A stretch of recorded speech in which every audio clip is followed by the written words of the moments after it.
자, 그러면 주몽신화편 문제풀이 한번 시작해 볼까요? 뭐 문제가 많진 않았어, 그치? 대략 몇 문제 정도 되는 거니? 한 10문제도 안 되는 것 같은데, 자, 하나씩 살펴보면서 우리가 이 신화의 영역이지, 그러니까 설화 영역이죠. 설화 영역에서 어떤 문제가 출제되는지 그 패턴을 한번 읽어보도록 합시다. 자, 첫 번째 문제를 볼까요? 115번 윗글에 대한 설명으로 적절하지 않은 건 56페이지입니다. 찾아보자 라고 되어 있는데 일단은 이런 형태의 문제는 우리가 그 산문 파트로 넘어와서 처음 살펴보는 중이잖아. 우리가 과거에 참고 시, 문문 파트를 봤을 때 문제에 주로 출제되는 요소가 뭐였냐면 표현상 특징 요소, 그리고 시어와 식구의 의미를 파악하는 문제, 그리고 보기에 따라 적용하는 문제, 이런 패턴들을 많이 봤었잖아, 그치?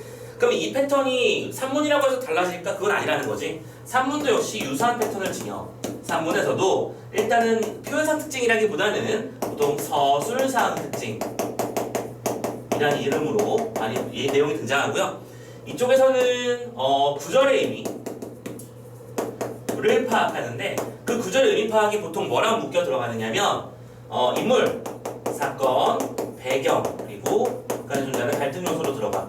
하지만 이건 산문의 특징이지 설화의 특징은 아니야.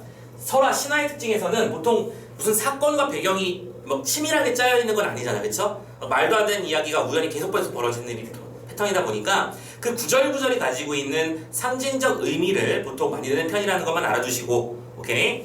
그리고 이제 마지막으로 똑같이 적용형 문제, 이런 문제가 등장할 거라고 생각하면 돼. 됐죠? 그러니까 설화에서는 여기서 상징적 의미 문제만 좀 따로 더해진다 라고 해주시면 될 것 같고요. 자, 그러면 이제 문제 한번 살펴봅시다. 115번 서술상 특징 문제예요. 가보자. 1번 초자연적 일화를 소개하여 신성성을 부여하고 있다라고 되어 있지. 자, 느낌으로 풀자마. 이거 맞는 말이잖아, 그치? 맞는 말인데 느낌으로 그냥 맞는 말인 것 같은데 라고 생각하지 마시고 뭐라고? 근거를 정확하게 찾자. 여기서 초자연적 일화라고 하는 게 뭐가 있을까요? 가장 대표적인 거 다리 건너는 얘기였지, 그치? 하늘이, 나의 아버지가 하늘이고 나의 어머니가 물이야라고 했더니 고기랑 자라가 올라와서 다리를 만들어 주었다. 말도 안 되는 얘기잖아. 그럼 초자연적 일화 맞고, 이런 부분은 지금 현재 주몽이라는 인물이 천부지모라고 해. 참고로 그런 요소를 잠깐만, 115번이었지? 야, 115번 1번 선택지 보면 이 천부지모 무슨 뜻이요? 하늘이 아버지고 땅이 어머니요. 지는 이제 물의 흐름까지 포함하는 거야. 천부지모의 훌륭한 존재임을 상징적으로 보여주는 장치라는 걸 설명하고 있는 거 생각하면 돼. 그러니까 천부지모가 뭘 보여준다? 신성성을 보여준다. 이쪽에 패턴 같은 거야 라고 기억하시면 되겠습니다. 자, 2번 볼게요. 천상의 존재가 지상적 차원의 문제에 개입하고 있다 라고 되어 있죠. 이것도 역시 같은 사건을 건드리면 되겠네, 그치? 지상에 있는 주몽이 위기에 처하자 하늘이 돕고 땅이 도운 거야, 그쵸? 그러면 참고로 이 녀석은 보자. 천상의 존재가 지상에 개입한다? 보통 우리가 이거를 이원론적 세계관이라고도 부르거든요. 참고로 알아주세요. 선생님이 너희들 이걸 놀라워할지 모르겠는데, 선생님이 너희들한테 수업을 할 때 지문 속에서 나오는 정보들을 1부터 100까지 다 알려주는 게 아니야. 지금 당장 필요한 것들 위주로 먼저 정리를 쫙 해놓고 나중에 더 거기다 이제 사례를 덧붙여 나갈 건데, 지금 말씀드리고 있는 이런 단어들이 선생님이 나중에 설명해 드릴 요소라는 것만 알아두세요. 이걸 뭐라고 한다? 이원론적 세계관으로 본다. 세상을 천상과 지상으로 나눠서 보는 거야. 근데 그럼 이 단어가 왜 중요한 거냐면, 요 요소나 요 요소가 선택지에 등장하는 이유는 이 녀석들이 후대에 조선에 나오는 뭐 여러 가지 영웅소설이라든가 군담소설에 어떤 영향을 주는 요소가 되어서 한국 문학의 전통적 요소가 되기 때문에 중요한 선택지가 되는 거야. 알겠지? 이게 그냥 괜히 나와 있는 게 아니라는 겁니다. 자, 세 번째 거 넘어가 볼까요? 이해하지 못했습니다. 다시 말씀해 주시겠어요? 들어가. 알겠습니다. 같이 이야기를 나눌 수 있어서 너무 좋았어요. 그렇대요. 자, 봐. 시리는 쌤한테 대답도 해주잖아. 선생님 얼마나 외로우면. 자, 4번. 구체적인 인명과 지명을 제시해서 진실성을 확보하고 있다라고 되어 있습니다. 구체적인 인명과 지명. 요런 선택지는 그러니까 우리가 되게 조심해야 되는 선택지야. 문제를 관습적으로 푸는 입장의 친구들은 이런 식으로 생각을 하겠지. 이거 신화잖아. 신화는 옛날 옛적의 이야기 아니야? 옛날 옛적이 이제 무슨 구체적이야? 아니야. 틀렸겠지. 3번. 그럼 틀리는 거야. 이거 틀리려고 하는 선택지야, 그치? 선생님 뭐라고 했어? 분명히 근거를 확실히 잡고 가야 된다고 말씀드렸잖아. 이 작품에서 구체적인 인명이 나오든가요? 이거 한두 개 나왔니? 주몽부터 시작해서 유화, 해모수 다 나왔었죠? 또 지명도 나왔었나요? 졸본 지역에서 나왔고 금화왕이 어느 지역에서 누굴 데려왔고 다 나왔잖아. 있잖아. 존재하고 있습니다. 근데 그거를 그냥 옛날 이야기는 구체적이지 않은 게 특징이잖아 라고 생각하면서 넘어가면 이거 틀리기 딱 좋은 녀석이야. 엉성하게 생각하지 마시고 한번 조심하세요. 4번. 선인을 악인으로 전환하여 갈등의 양상을 입체화하고 있다. 자, 중요한 단어 나왔어. 입체화. 그럼 도대체 여기서 입체화라고 하는 것 혹은 입체적이라고 하는 말은 도대체 또 뭔 뜻일까를 따져봐야 될 텐데, 입체적이라 함은 참고로 여러분들 우리 소설에서 인물의 양상을 보면 인물을 무슨적 인물과 무슨적 인물, 평면적 인물과 입체적 인물로 나누거든. 놀랍게도 이건 중학교 때 배운 거야, 그치? 평면적 인물, 입체적 인물, 주동 인물, 반동 인물 이런 거 배우지 않았어? 배웠지? 평면적 인물이 뭐라고 배웠지? 인물의 성격이 처음부터 끝까지 변하지 않는 것. 오케이? 인성의 키워드는 변화하지 않는 거야. 입체적인 뜻은 변화하는 거야. 처음에는 나쁜 놈이었는데 알고 보니까 되게 착한 사람이었고, 처음에는 우리 편인 줄 알았는데 알고 보니까 적군이었고 스파이였고, 이런 걸 우리가 흔히 보는 반전이라고 하지. 그러면 우리가 일반적으로 또 역시 마찬가지야. 고전 소설에서 나타나는 일반적인 인물상은 뭐예요? 평면적이죠. 오케이? 근데 이 작품에서 입체적인 인물이 있었을까? 작품 인물이 입체적이었어. 예를 들어 처음부터 뭐 주인공 괴롭히는 역할이다가 나중에 와서 결정적 순간에 도와준다거나. 아니죠. 주몽의 입장으로 보았을 때 악인은 계속 악인이고 선인은 계속 선인입니다. 맞죠? 그렇기 때문에 이번에 성격이, 오케이? 인물의 성격이 변화하지 않고 있으므로 이 녀석은 입체적이라고 말할 수 없다. 그래서 4번이 정답이 되는 거지.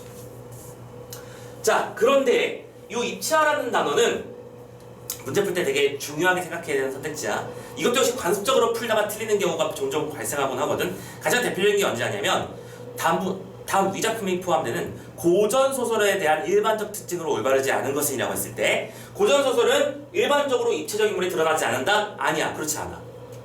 그러니까 고전 소설은 보통 우리가 권선징악 그래가지고 착한 사람은 처음부터 착하고 나쁜 사람은 끝까지 나쁘고 대부분 그렇잖아. 일반적으로 그래. 근데 안 그런 작품이 딱 떠올려 보면 용궁이 나오는 수군가를 생각해보자. 수군가. 여러분들 토끼전이라고 배워서 알고 있지? 토끼전의 용왕이 맨 처음에 자기가 천년만년 살고 싶어서 토끼 데려와가지고 간 빼먹자고 했던 거, 오케이 해서 내렸던 거 맞지? 그런데 이 용왕은 마지막 순간에 내가 이렇게까지 해서 상대방의 목숨을 해하면서 나의 생명을 연장하는 것이 과연 옳은가에 대한 참회를 한 다음 돌려보내. 이렇게 되는 부분이 있어요. 자, 그렇다면 용왕은 처음에는 자신의 이기심으로 인해서 다른 사람을 해하는 사람이었지만 나중에는 선한 사람으로 돌아섰죠? 그럼 입체적 인물이라고 보는 게 맞겠지. 오케이? 이렇게 고정관념으로 생각하지 말라는 거야. 여러분들이 중학교 때까지 풀어왔던 많은 내신 문제나 많은 모의고사 아니면 많은 문제집 문제들은 굉장히 명리학관하고 직관적인 답들을 많이 선호했을 거야. 오케이?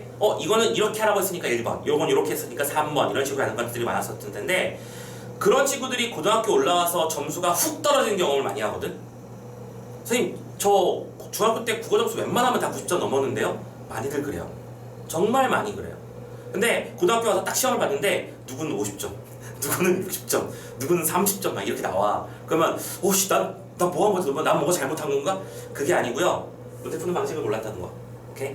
그런 것들을 되게 조심해야 돼. 알겠죠? 입체적으로 잘 연구해 주시고.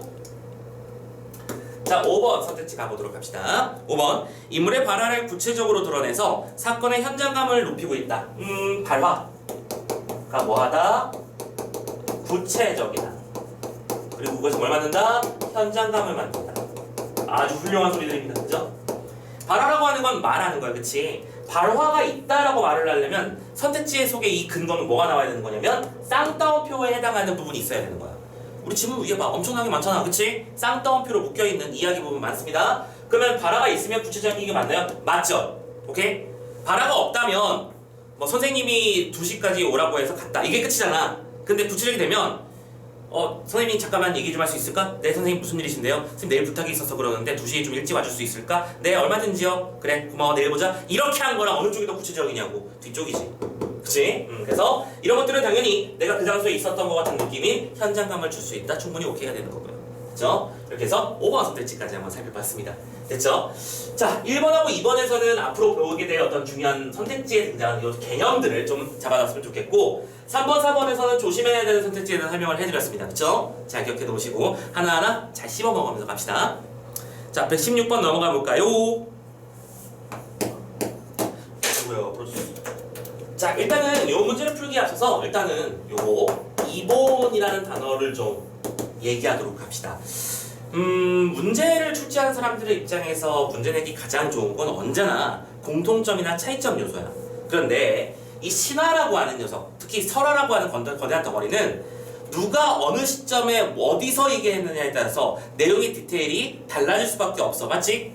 물론 우리가 텍스트로 삼고 있는 거는 삼국유사에 누가 써놨기 때문에 써놓은 건 변동이 없잖아. 그쵸? 그래서 그대로 보는 거지만 그 쓸 당시에도 여기서 뭐 경상도 버전을 들었다거나 저기 평안도 버전을 들었다거나 할 때마다 이야기가 달라져 있을 거예요. 그쵸? 그런 디테일의 차이를, 이거는 차이를 파악하라는 문제랑 똑같은 거지. 어렵진 않아요. 그쵸? 뭐가 다른지를 찾아봐 라고 하는 형태의 문제가 될 거야. 됐죠? 자, 그러면 한번 살펴보도록 합시다. 윗글에 A와 보기를 비교하라 라고 되어 있고요. 보기에서 뭐라고, 잠깐만, A가 무슨 부분이었냐면 맨 처음에 이제 해모수가 등장하는 씬이었습니다. 자, 그런데 여기서 이렇게 말을 했어요. 다음은 삼국유사에 관련 기록된 주몽신화 관련 기록의 일부야. 삼국사기랑 유사하지만 약간 차이가 있어. 그래서 의미상의 변화가 일어난대요. 봅시다. 어느 날 천재는 누구? 하나님이 흘승골성에 5마리의 용이 이끄는 수레를 타고 내려왔어. 처음부터 다르지 않아? 지금 여기서는 천재가 하나님 직접 내려온 거야? 참고로 우리가 봤던 버전에서는 하나님은 위에 계속 존재만 하고 있었어. 그쵸? 내려온 적 없죠? 우리 A 부분 잠깐 볼까? 천재에게 제사를 지냈더니 말이 갑자기 눈물을 흘리고 그래서 불려보니까 애가 있었고, 됐죠? 그래서 그 모양이 나오는 얘기였잖아. 천재는 내려온 적이 없었어요. 그래서 도읍을 세우고 국호를 북부여라 하고 스스로를 해모수라 칭하며, 잠깐만, 천재가 이퀄 누구였어? 해모수였어. 달라졌지 지금. 됐죠? 구조가 달라졌어. 참고로 우리가 봤던 이 작품은 3대기 구조라고 해서 할아버지 때, 아버지 때, 본인 이렇게 내려오거든. 천재, 해모수, 주몽이었지. 근데 얘는 어때? 천재가 곧 해모수고 해모수 밑에 주몽이 있는 거겠네? 다르잖아. 지금 왕이 됐습니다. 그리고 그는 아들을 낳아서 헤브루라고 이름을 붙였는데, 하루는 헤브루의 재상 아란불이 꿈을 꿨는데 하늘에서 이렇게 말했대요. 정차 내 자손에게 이곳에 나라를 세우도록 할 것이니 너는 다른 곳으로 피해가라. 동해 바닷가에 가서번이라는 곳이 있는데 토양이 기름져 도읍을 세우기에 적당하다. 근데 이 와중에 또 하늘에서 명이 내려와서 무슨 일을 해? 도읍을 이전하게 됩니다. 그럼 이거는 공통점 요소지, 그치? 하늘에서 너희 지금 땅 옮겨야 돼. 여기 또 타고 누가 올 거거든, 그치? 그래서 아람불이 임금에게 권해서 도읍을 옮기고 이제는 뭐라고? 동부여라고 이름을 붙였다네요. 됐죠? 오케이. 북쪽 지방에 있었던 부여가 동부여를 이용하게 된 겁니다. 헤브르는 늙도록 아들이 없었죠. 하루는 삼천의 지사를 지내어서 대를 이을 아들 낳기를 기청했어요. 자, 해모수 밑에 이번에는 헤브루가 있어요. 근데 이 헤브루도 역시 애가 없었어. 그래가지고 대를 이을 아들을 낳기를 기원했는데 어느 날 말이 고년이라는 곳에 이르렀는데 웬 눈물을 흘리네? 잠깐만, 여기서 말이 눈물을 흘렸어? 이거는 뭐예요? 또 공통점이죠, 그죠? 큰 눈물을 흘리게 하면 큰 돌을 굴렸더니 나머지 하고 눈물을 흘렸어? 돌을 굴려봤지. 그랬더니 금빛 개구리 모양의 뭐가 있었어? 어린아이가 있었어. 뭐야? 공통점이죠? 금와라고 금빛 개구리니까 똑같은 요소 공통점. 임금이 기뻐함을 말합니다. 이 아이가 바로 하늘이 나에게 주신 아들이다 라고 하면서 이름을 금무하라 하고 열심히 길렀자요. 이렇게 되고 있죠. 됐죠? 자, 특이점, 차이점 잘 찾아 넣으시고 공통점 위주로, 공차 위주로 선택지가 만들어지는 거 살펴보도록 합시다. 하나씩 가볼게요. 1번 A에서만 해모수가 천재의 아들로 설정된 것으로 보아. 오케이, 가능해요. 그렇죠? 선생님 말했잖아. 차이점 가지고 선택지 만들려고 하는 거라고요. 그치? 여기까지도 오케이야. 좋아. 그런데 자, 다시 여러분들이 선택지를 읽을 때 분절되어 있는 구조라면 해야 될 얘기 하나 있어. 자, 이거 되게 중요한 팁이야. 중요한 팁이야. 앞으로 여러 문제를 풀 때 특히 모의고사 형식의 문제가 바로 요런 식이야. 여러분들 고2나 고3들이 푸는 수능 문제도 바로 이런 식이야. 알아두세요. 선택지가 분절되어 있을 경우 우리가 해야 될 일은 이거야. 선택지가 이제 예를 들어 1번, 2번, 3번, 4번, 5번까지 선택지가 있다고 쳤을 때 옳건 옳지 않건 일반적으로 옳지 않은 것, 그러니까 적절하지 않은 것 찾기 문제일 땐 이런 패턴이 뭐야? 반으로 나눴어, 내용을. 그러면 이런 일이야. 맞고 틀리고 틀리고 맞고 틀리고 틀리고 맞고 맞고. 됐어? 패턴 내가 보이지? 그런데 하나 더 있어. 똑같이 맞고 맞고. 그럼 잘 생각해봐. 어쨌든 어느 한쪽이라도 틀린 요소가 있으면 그건 답이 될 수 없겠지. 오케이? 아 잠깐만, 이거 적절한 거 찾는 거였구나. 미안. Sorry. 자, 어느 한쪽이라도 틀린 게 있으면 잘못된 거야, 그치? 그런데 지금 4번과 5번 중에 헷갈리는 일이 벌어지는 거야, 지금 이거. 그러면 우리가 생각해야 되는 건 뭐냐면 이 둘의 연결관계도 잘 보셔야 돼요.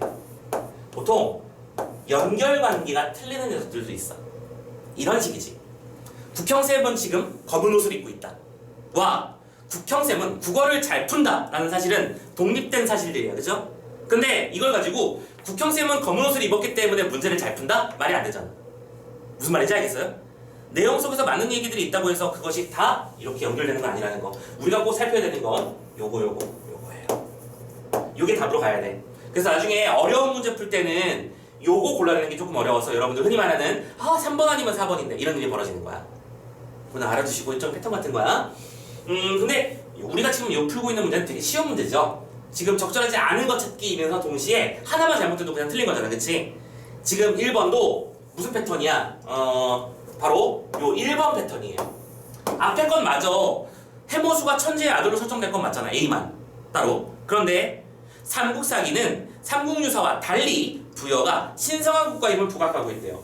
이것 때문에 이게 신성한 거래. 자, 신성성이 있는 건 사실이긴 한데, 근데 이게 봐봐, 신성성은 어디서 부여된다고 했었죠? 천부지모 같은 요소에서 신성성이 부여된다며. 선조가 하늘이면 신성한 거야. 그러면 두 대를 건너건 한 대를 건너건 똑같이 신성한 거 아니야? 오케이? 해모수가 천재인데 해부로 금화로 이어진 이 대에서 위로 올라가도 결국에는 천재가 등장해. 신성한 거야 이건. 그러면 이렇게 세팅이 다른 게 바로 신성성을 없애는 요소라고 볼 수는 없겠지. 무슨 말인지 알겠죠? 오케이. 자, 이 말에 맞는 말로 바꿔볼까? A에서만 해모수가 천재의 아들로 설정된 건 사실이나 둘 모두 근본적으로 하늘의 아들임을 강조함으로써 신성성을 부여하고 있다. 이렇게 하면 맞는 말이잖아. 감 잡혔나요? 오케이. 자, 이렇게 해서 1번이 답입니다. 딱 체크해 놓으시고요. 2번. 자, 우리 선생님이 1번 선택지를 풀면서 무슨 짓을 했죠 방금? 얘를 답으로 바꾸려면 맞는 말로 바꾸려면 어떻게 해야 되지? 고민했습니다. 여러분들도 혼자 공부하실 때 그런 일을 해주셔야 돼요. 자, 2번 가봅니다. 두 녀석 모두 공통점인가 보네. 아람불의 꿈으로 인해서 도읍을 옮기게 되는 것으로 보아 두 작품 모두 아람불의 꿈을 하늘의 계시라고 보이고 있구나. 그치? 하늘의 명. 됐죠? 공통점에서 찾았죠? 세 번째, 보기에서만 해모수와 해부루가 부자관계로 설정된 것으로 보아 삼국유사는 삼국수하고야 달리 이 두 존재의 혈통적 연관성을 강조하고 있는 것이구나. 그러네요. 말 그대로 그냥 받아들이면 되죠.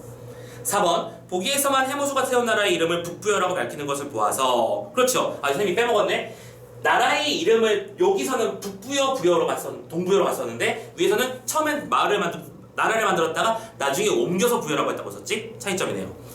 그러면 이것은 뭐예요? 삼국유사는 삼국사기와 달리 이 해모수라는 존재와 부여라고 하는 것의 연관성을 중시하고 있구나. 충분히 괜찮습니다. 그렇죠? 자, 마지막 5번. 두 작품 모두 말이 눈물을 흘린 큰 돌 아래에서 그 말을 발견했다. 그렇죠. 예상대로 또 공통점에서 선택지가 등장하고 있습니다. 그렇죠? 여기서도 등장했었고요. 그리고 여기서도 등장했었고요. 두 작품 모두 큰 돌 얘기 나오고 말이 눈물을 흘린 얘기가 나왔어. 이 작품은 두 개는 모두 완권 계승자의 신성성을 인정받고 있다는 것으로 확인할 수 있겠구나. 맞죠? 황금으로 된 존재였으니까. 자, 이렇게 해서 116번 해결해 보았습니다. 할만했죠? 자, 117번 넘어가 볼게요. 밑글에 나타난 이전의 사회적 지위에서 벗어나 새로운 사회적 지위를 획득하는 통과 의례적 장면을 쓰시오라고 되어 있는데, 자, 이게 뭔 소린가 싶었을 거야. 자, 꼭 이 단어가 지금 당장 등장하지 않아도 좋은데, 이 단어는 그래도 앞으로 자주 쓰이게 될 용어니까 기억해 놓읍시다. 어떤 말을 썼냐면 방금 통과 의례라고 했었죠? 굉장히 중요한 단어 중에 하나입니다. 보통 이 통과의례라고 하는 것은 주인공이 겪게 되는 시련과 고난을 의미해. 그리고 주인공이 이 시련과 고난을 뭐 하는 거야? 극복하게 됨으로써 뭐가 돼? 위대한 업적을 성취하게 되는 거지 라고 우리 보통 얘기하는 표현이에요. 그래서 이 코드는 현대의 문학작품이나 현대의 드라마까지도 다 사용되고 있죠. 드라마 나오는데 주인공이 처음부터 아버지가 회장님이야. 그래서 심심한데 기업이나 하나 만들어볼까? 아빠 나 돈 좀. 그래서 기업 하나 만들어가지고 승승장구하면서 잘 되고 있어요. 그럼 우리가 그걸 왜 봐? 재미없지. 꼭 이런 일이 벌어지잖아. 아버지가 너 같은 아들 준 적 없다 하면서 뺨을 빡 때려주고, 아버지 이러면서 난 사랑하는 여인을 위해 나의 모든 걸 바치겠어 하면서 혼자 기업 세우고 막 빠바바빠바바 하면서 막 되게 좋은 일을 해내고 사건 터지고 이겨내고, 그래서 뭐 인정받고 뭐 그런 패턴 아니야? 항상 통과이래. 시련과 고난. 그쵸? 자, 시련과 고난 있을까요? 우리가 작품에서 봤던 여기서 가장 중요한 주몽에게 주어진 시련과 고난은 바로 엄사수를 건너는 장면이죠. 이 장면에서 자라와 물고기의 도움을 받아 남들은 할 수 없는, 오케이?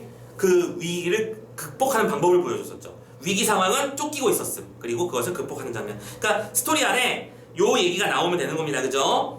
여러 왕자들의 고난을 피해 엄사수로 피난하는 과정에서 탈출하는 장면에서 그 통과 의례를 확인할 수 있다. 됐죠? 그렇게 써주시면 되는 거고, 통과 의례란 말 굉장히 중요하게 보인다. 나중에 이제 시험 문제를 많이 풀다 보면 우리가 지금 주몽신화를 봤잖아. 나중에 내신 대비 들어가면 이런 것도 다 해야 돼. 신화가 주몽신화가 하나밖에 없니? 아니야, 많지. 단군신화나 여러분들 가장 많이 보는 게 단군신화니까. 단군신화 모르는 사람 없죠? 이렇게 풍백, 우사, 운사 3명 데려가가지고, 그치? 신단수 아래에다 나라 만들어가지고 홍익인간 해가지고, 알죠? 다 곰이, 호랑이가 동굴에 마늘 냠냠냠 371, 오케이? 자, 단군 신화와 주몽 신화를 나란히 놓고 이 두 개를 비교시키는 문제도 자주 있는 편이에요. 둘 다 신화잖아. 그러면 신성성이 중요한 얘기고 건국의 이야기가 담겨있다는 공통점이 있겠지. 근데 요 두 개의 차이점을 공통점을 얘기할 때 통과 의례가 있냐 라고 하는 녀석과, 오케이? 통과 의례가 있느냐라고 하는 녀석을 봤을 때 잘 생각해봐. 잘 생각해. 주몽에선 통과 의례가 있었지. 오케이? 우리 주인공이 위기를 겪었고 그걸 극복했잖아. 근데 잘 생각해. 단군에는 통과 의례가 있던가? 단군 신화에 통과 의례가 있었어. 있어, 없어? 선생님, 곰이 햇빛을 보지 않고 21일 동안 고통당하는, 야, 니들 마늘만 씹어먹고 3주 살 수 있어? 딴 거 먹지 말고 마늘만 씹어먹으래. 진짜 한국 한민족은 마늘의 민족이야. 마늘 한 움큼만 막 이만큼씩 넣었다도 이만큼씩 넣었잖아, 그죠? 근데 그래도 맛있어, 그지? 마늘 치킨 막 마늘 부어가지고 먹잖아. 아무튼 마늘을 사랑하는. 자, 마늘 얘기 했습니다, 방금. 통과일에 있는 거야, 없는 거야? 있는데 없죠. 없는 거죠. 왜냐면 선생님이 지금 뭐 말했어? 단군하고 주몽에 대해서 얘기한 거잖아. 단군이 언제 힘든 일 겪었냐? 지금 여기서 통과일에는 누가 겪은 거야? 통과일에가 얘기를 겪은 사람은 웅녀죠. 웅녀가 사람이 되고 싶어서, 그치? 동굴에 있었던 거잖아. 지금 단군과 주몽의 통과일의 점을 살펴보면 이런 차이점이 만들어진다는 거지. 오케이? 그거 가지고 문제를 내는 경우도 종종 있어요. 알겠죠? 없는 건 아닌데 단군 게 아니야. 단군은 전형적인 금수저예요. 처음부터 내려올 때 풀 세팅 받고 내려오잖아. 그쵸? 보잘 신하들 다 내려오고 오고요. 내려왔는데 막 문제 생기면 합법을 하고 오씨 이번엔 여자랑 결혼을 해볼까? 결혼이라는 걸 해볼까? 하면서 여자 변신시키고 뭐 그런 일들을 벌이는 거잖아요. 네. 뭐 아무튼 간에 통과의 얘기를 한번 해봤습니다. 자, 118번 가볼까요? 주몽이 잠깐만 이거 엄시수였네. 내가 지금 선생님 뭔가 잘못 기억하고 있니? 엄시수였어? 잠깐만. 어머나 엄시수야. 내가 잘못 외우고 있었네요. 엄시수예요. 자, 엄시수. 이게 뭐야? 자, 아무튼 엄시수를 건너기 위해서 한 말을 통해서 주몽이 자신을 땡땡한 존재로 인식하고 있었다. 그때 무슨 말을 했는데? 이 건너는 장면에서 했던 말은 나는 하늘의 자손이며 나는 물의 신의 자손이다. 물은 대지를 의미하죠. 대지에 물이 적셔져야 생명력이 있는 거니까, 그치? 그러면 결국 이 두 개는 뭘 상징한다니까? 신성성을 부여받은 존재. 그치?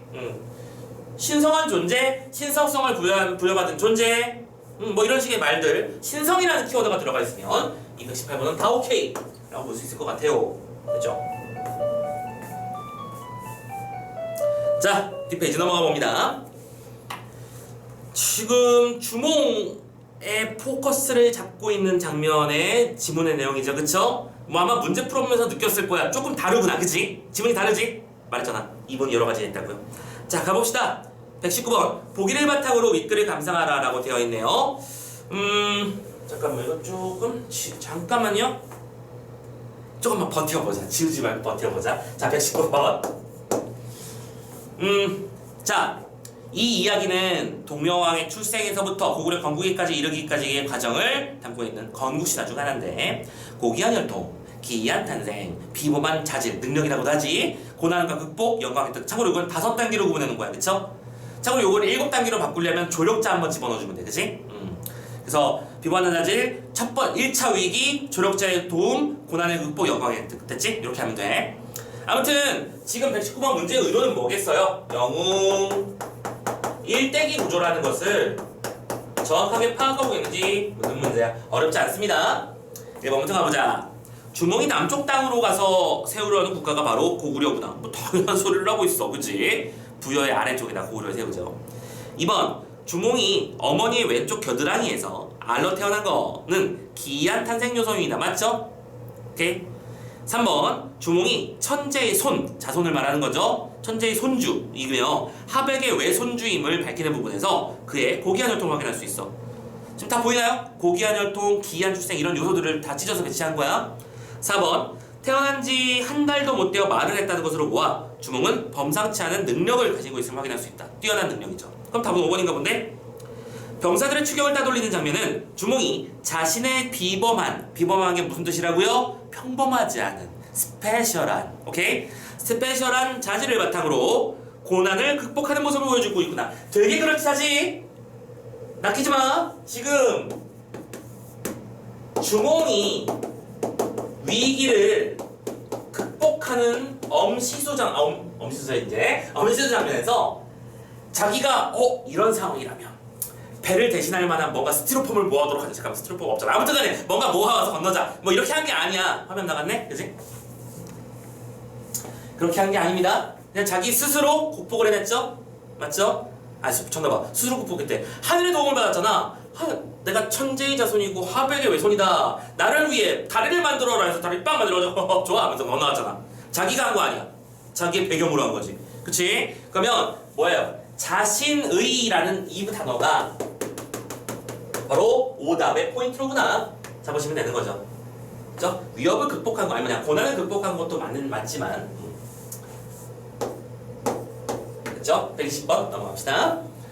자, 보기는 이번엔 단군 신화의 이야기 구조를 정리한 거야. 위글을 단군 신화랑 비교했을 때 위글이 뭐였죠? 주몽 신화였어요? 주몽 신화에만 나타나는 요소 한번 따져봅시다. 자, 단군 신화 이야기 구조 대부분 안다고 말씀드렸죠, 그쵸? 알다고 하셨죠? 천재가 있고 하나님이 있고 하나님 밑에 환인, 환웅 같은 애들이 아니요 잠깐만 천재가 환인인지 환인 밑에 환웅이 있었어. 환웅이 항상 아랫 세상에 관심을 기울였어. 그래서 하나님한테 아버지 저 땅에 내려가서 땅의 사람들을 대상으로 나라를 세우겠습니다. 갔다 와. 그래서 내려왔어. 참고로 막내 아들이죠 얘가 환웅이. 참고로 원래 장자사상이라는 게 있잖아. 마지는 대를 이어야 돼. 하나님도 이게 되게 웃기는 개념인데 하나님은 하나님이기 때문에 영원히 존재해야 되는데 그 와중에 첫째 아들도 있는 거야. 그래서 또 이 첫째 아들도 이어가는 개념으로 뭐 이렇게 뭐야. 자 아무튼 그래서 막내 아들인 환웅이 내려왔고 인간 세계를 어떻게 다스렸어요? 이 인간의 개념으로 다스렸지. 세상을 이롭게 하는 것이었어. 근데 그 와중에 공과 범이 인간 되기를 빌자 쑥과 마늘을 주면서 금기를 지키면 인간이 될 수 있을 것이다 했더니 호랑이는 첫 번째 날에 그냥 도망 나왔었나? 아무튼 간에 첫 번째 날인지 언제인지 모르겠지만 빠른 시일 안에 도망 나왔고 곧말 끝까지 그 금기를 지켜서 뭐야? 통과 의례를 극복한 거지? 통과 의례를 극복하고 사람인 여자로 바뀌었고 이제 여자로 바뀌고 나니까 다음 소원 원래 사람은 욕심이 끝이 없어요. 그쵸? 하나가 되면 둘을 원하잖아. 처음에는 앉아서 있었으면 좋겠다 했는데 앉고 있으면 무슨 생각이 들어? 누울 수 있으면 참 좋겠다 생각하잖아. 우리도 똑같아. 사람만 된다면 소원이었겠어. 사람 되고 나니까 이번엔 아들을 낳아보고 싶어. 됐지? 그래서 또 가서 나 이번엔 아들을 낳아보고 싶어 했더니 결혼 해가지고 단군이 탄생하게 되었다. 뭐 이런 얘기가 나와 있을 겁니다. 자 어쨌든 단군 신화라는 요소로 비교하는 건데요. 자 이거는 나름대로 되게 중요한 문제이기도 해요. 신화가 가지고 있는 뭔가 성격, 신화의 성격과 관련된 문제 부분이야. 하나씩 따져볼게. 유 선생님이 성격을 했지만 이거는 상징적 의미라고 생각해주겠다. 상징적 성격. 자 따져볼게. 1번부터 동물 숭배 사상이 나타난다라고 했어. 자 1번 동물 숭배 사상. 참고로 요거를 다른 말로 아직 안 알려드렸던 말이었어. 토테미즘이라고도 해요. 토템. 그러니까 요 부분은 어느 부분 때문에 그런 거냐면 바로 곰과 범이 인간이 되기를 빈 요 옆에 써놓으면 돼. 요게 토테미즘이야. 자, 우리가 보고 있는 이 이야기는 그냥 뭔가 변형된 이야기라고 보면 돼. 그럼 진짜로 단군이 하늘에서 뿅 내려와가지고 곰하고 호랑이 중에 누구랑 결혼할까 이렇게 고민을 했겠니? 그게 아닐 거야. 지금 실제로는 이거는 우리는 이렇게 판단을 하는 거야. 자, 우리 환웅 부족이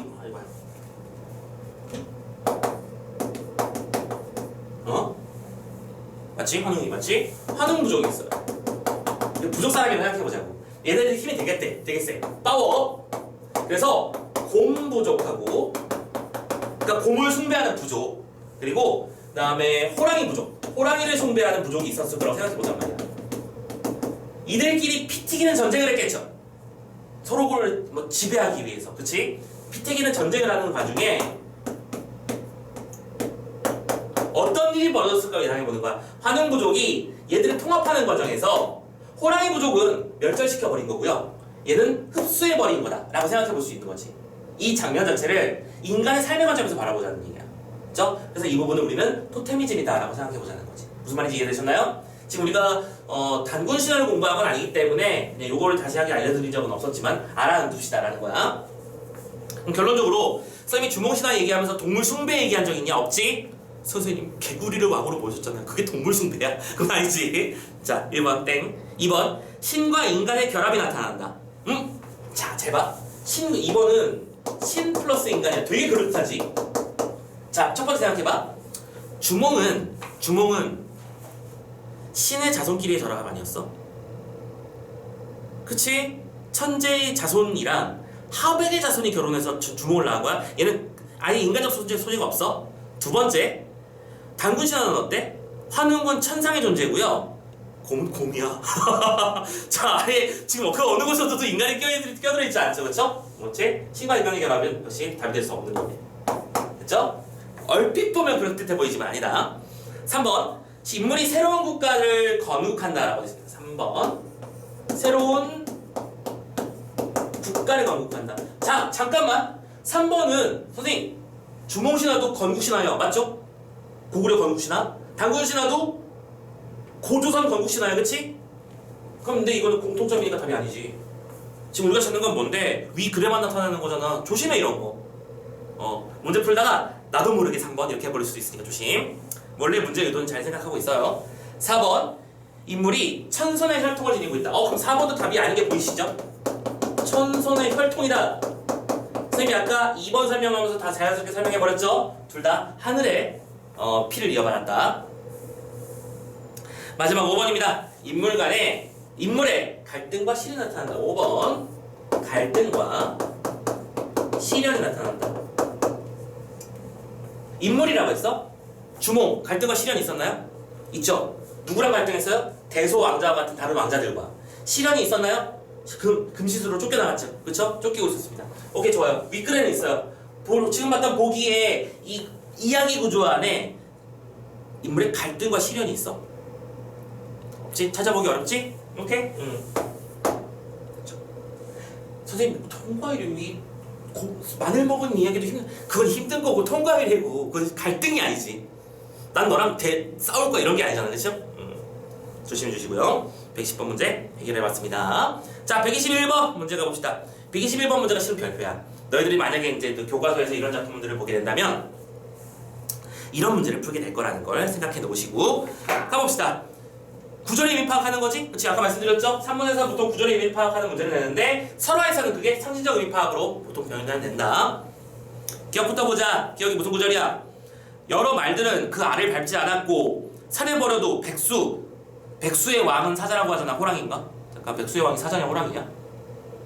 사자인가? 사자 같은데?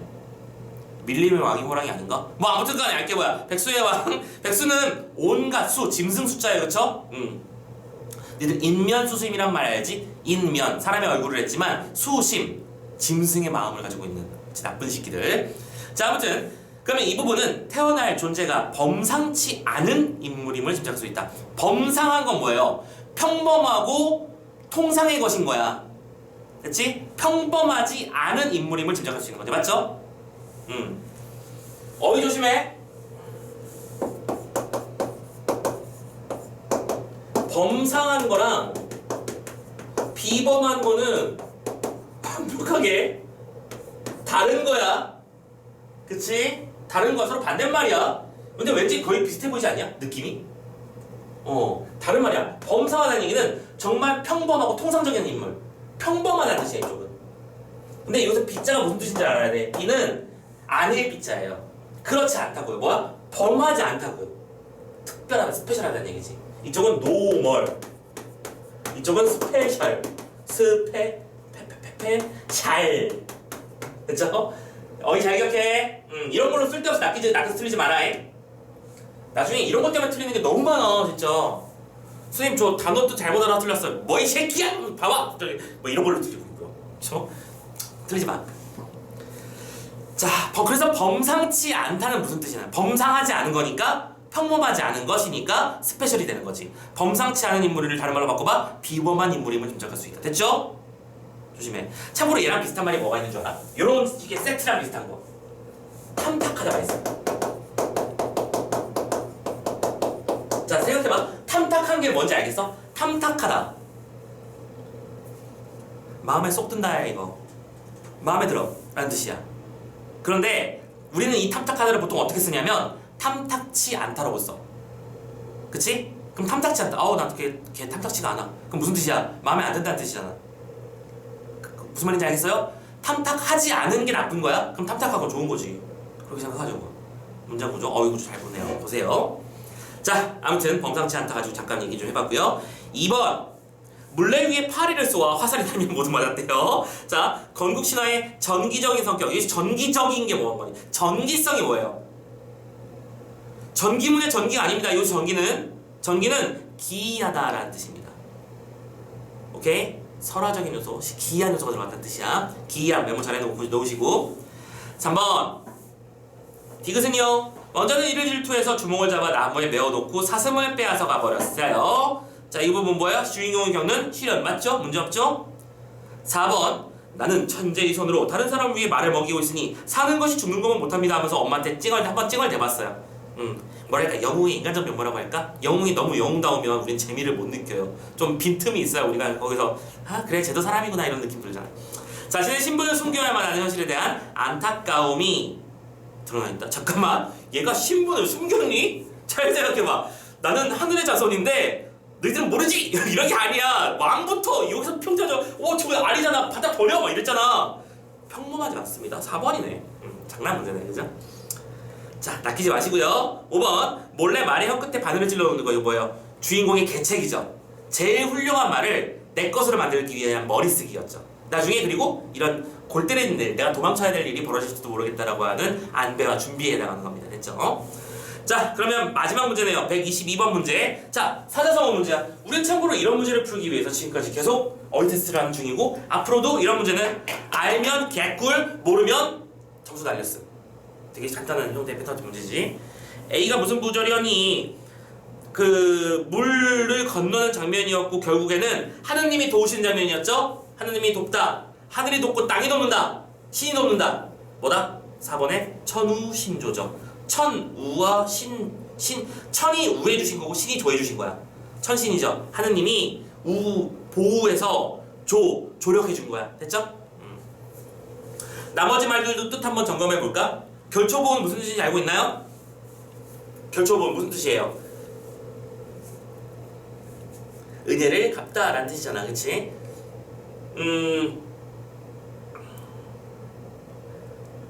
아주 단순하게 얘기하자면 결초가 풀을 묶는다라는 뜻이지, 한 사람이 다른 어떤 사람에게 아주 깊은 은혜를 줬어. 그래서 그 사람이 이렇게 말을 했지. 제가 죽어서라도 당신에게 꼭 은혜를 갚겠습니다 라고 했어. 자, 그런 일이 있었던 다음 은혜를 베푼 사람이 전쟁터에 나가는데 앞에서 창을 든 기병이 막 찌르고 들어오는 거야. 자, 절체절명의 위기야. 죽기 딱 좋은 상태야. 그런데 갑자기 그 말이, 상대편 말이 풀뿌리에 걸려가지고 넘어져 버린 거야.